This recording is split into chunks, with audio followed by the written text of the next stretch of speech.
Hello, welcome to another section of Cheap Things that sees me drag something out of a cupboard to show you. Some David Bowie memorabilia. And I have to say, this is one of my favourite pieces actually. This is just brilliant. And it was the October of 2002. Marc Radcliffe and I have been asked to introduce David Bowie on stage at the Hammersmith Odeon, or Apollo if you want to call it that.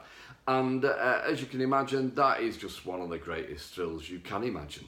And so we went down, we did the Radio 1 programme from the BBC that afternoon, and we got a cab straight over to the Hammersmith Odeon.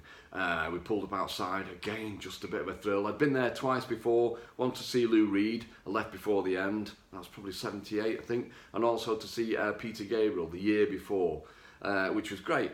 And so we pulled up alongside it, went in the stage door, again, just a thrill. Even as an adult, you can't help but get thrilled by these things. We were walking past the dressing room when we heard someone shout, "Oi lads!" And yes, it was David Bowie. And so he called us into his dressing room and he said, "Oh, here's the set list for tonight, what do you think?" And it was ginormous. It seemed to go on forever, just leading us to the conclusion that it was going to be a long gig, and it was. And it was really, really brilliant. And I remember that when Marc Radcliffe and I took to the stage, there was a particularly vocal Geordie fella who was, in not the most politest of terms, telling us to go away.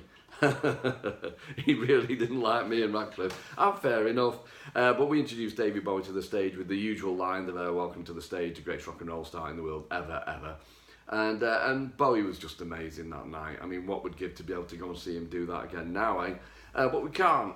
And it was about, I don't know, maybe a week later, a friend of mine who worked for Bowie, a guy called Julian Stockton, he got in touch with me and he said, "I've got something nice for you from the Hammy gig."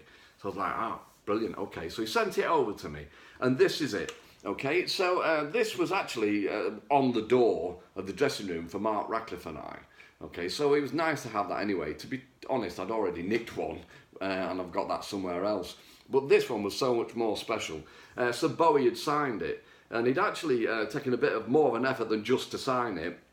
So what it says on here is someone to lead us, someone to follow, someone to feed us backstage at the Apollo. Many thanks, lads. Bowie, 2002. And so obviously it's the lyrics from Big Brother adapted to suit this particular occasion. And so that's it. I'm going to show it to you now as best I can. But that is a nice bit of kit, I'm sure you'll agree. And one of my favourite bits of Bowie memorabilia. So feast your eyes